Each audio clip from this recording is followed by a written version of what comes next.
All right, quiet on the set. Operation Safe Mode, rerun Tuesday, take 1. Welcome to OSM, Operation Safe Mode. Peace be with you. Welcome to Rerun Tuesdays.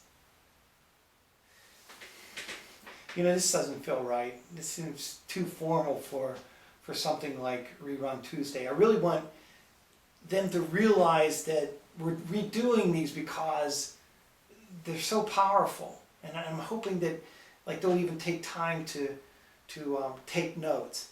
But I want them also to experience something different. You want to do something? Okay, so how about we go black and white? Since it's rerun Tuesday, we're going back in time, just like they do on TV Land or something like that. TV Land. So let's do that. Let's, how about a notebook, like a handy dandy notebook that they could have. Like Blue's Clues. Like Blue's Clues, just like you have done in the past. Exactly.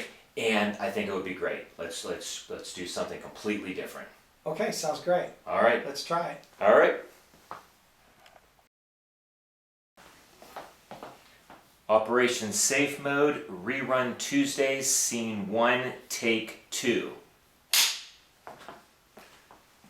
Welcome to OSM, Operation Safe Mode. Peace be with you. Rerun Tuesdays. This new series takes me back to the 60s when I used to watch TV with my family.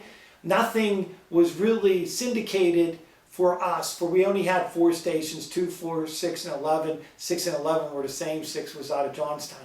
So most of my early days watching television was reruns. And then a little later in the 70s, as soon as the fall season was over, reruns kept you going until the next season. So I thought that reruns for Operation Safe Mode would be a good way to reintroduce to you some of the programming that we have done that has incredible value, especially in this Lenten season. We first thought we were going to present the 5-part series on sin, but I changed my mind that we should start with prayer, since that's the first gift of the disciplines of Lent. This 5-part series is called Our Father, Teach Us How to Pray. Now what I would like you to do during this time is to take some notes. Notes will always allow you to pray more deeply over this beautiful prayer. So you might want to get yourself your own OSM handy dandy notebook for Rerun Tuesdays. This is my notebook that I made my notes in as we prepare for this first lesson. So let us look at our first lesson, and it is going to be on the opening words of the prayer, Our Father, who art in heaven, hallowed be thy name. What is the deeper meaning to this? Well, we ask you to stay tuned as we first hear a word from our sponsor.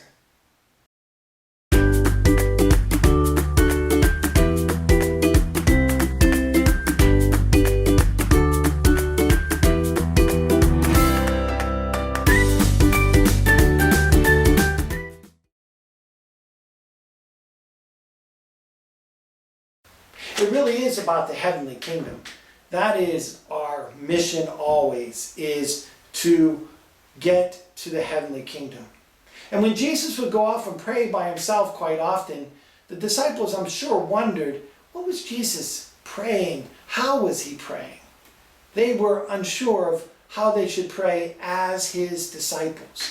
So we know in the sacred scriptures when Jesus teaches us the Lord's Prayer, it's called that because Jesus prayed it himself in his relationship with the Father, was the prayer that he taught the apostles when they asked him, Master, will you teach us how to pray? What I would like to do in this series is to break the Our Father down into 5 parts and just simply give you a reflection on it in relationship to the 7 sacraments that we receive in the Catholic Church. I think that'll help you kind of put it in perspective. When Jesus teaches us at the beginning, Our Father who art in heaven, hallowed be thy name.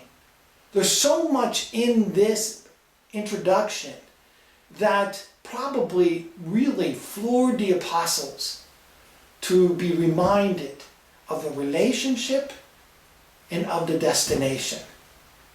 Relationship and destination. The relationship is with the Creator, God, Yahweh, a name that in the Old Testament was never even spoken. But Jesus says, this God, the all-powerful one, the one that you revere, who's created all things, I want you to call him Daddy, Abba, Father. This had to have floored the apostles for two reasons. One, because Jesus' relationship was that for which was with the Father in heaven. He always spoke about, if you want to know the Father, you have to come to know me. So when Jesus tells them, I want you to share with me a divine relationship. I want you to share with me an intimacy that belongs to me as the Word, the incarnate Word, one with the Father as a part of the Holy Trinity, but I want you to call him Daddy as well. The apostles realized two things. Now there was an intimate and personal relationship when they went to prayer. And secondly, they went to prayer never by themselves, but with a true mission and love of Jesus, who's teaching them how to pray. What do I mean by that? If they were calling God, Yahweh in heaven, Father, then that means that they were brothers and sisters to Jesus. Remember what Jesus said, where there's two or three gathered in my name, Jesus Christ, I will be in your midst. How cool that is to think that when Jesus gives us our Father as the beginning of the prayer, all these things are caught up in that reality. Prayer is about relationship. We need to know the relationship of the Father in heaven because he created us. And how do we become his image unless we're intimate in sharing in who he is and what we are called to be? The second part is destination. Our Father, where is he? In heaven. That's the destination that is necessary for all of us. That if God the Father is in this heavenly place, this place that is where he reigns, then that has to be the destination of our lives. We gain this opportunity through baptism. It is in sacred baptism that we return to the original holiness for which the Father had created us with the Son and the Spirit. It is in that image that we are renewed. And then we are called to maintain that original holiness, to live a life of grace so that we can understand and experience what heaven really is. You cannot have a relationship with a defined destination without a path. And that takes us to our second part of the name, of the prayer. We say, our Father is his name, the place, our destination is heaven. Hallowed be thy name. Now this has two meanings when we take it to prayer. That first we're saying, Father in heaven, we want your name to be hallowed, blessed to everybody. How do we do that? It's not simply by just telling people that he is the one true God. That's necessary. But what we're really saying in this prayer, help me to keep your name holy by the life that I live.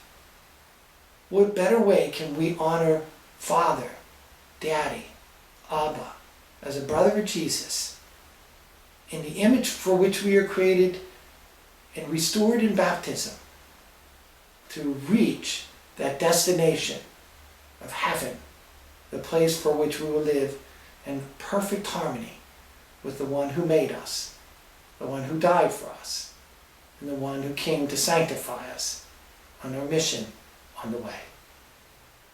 So remember, this part of the prayer, saints have prayed over and over again. St. Teresa of Avila said, when I say our Father, it's hard for me to move on, for that relationship calls me to the life for which I desire to live. And it is that life that we live while we try to remain safe in the Lord. Well, I hope you enjoyed our first episode. It's always interesting to listen to myself make a presentation. I had promised that each episode, as we uncover a part of the Our Father, I would connect it to the sacraments. And as I watched it, I realized I failed to mention what sacraments meet this part of the show. Those sacraments would be the sacrament of baptism and the vocation sacraments, because it is through our baptism that we enter into that relationship with the Father, and the sacraments of marriage and holy orders is how we make and keep his name hallowed. So make sure that you mark those two sacraments down in your handy-dandy notebook so that next week when we review, you'll have those sacraments already checked off the list as we walk through the prayer of the Our Father. Remember, the Our Father is how Jesus taught us to pray. Until next week, we'll see you on Operation Safe Mode. Remember, it's in times like these we're forged into saints, so become a saint and stay safe in the Lord.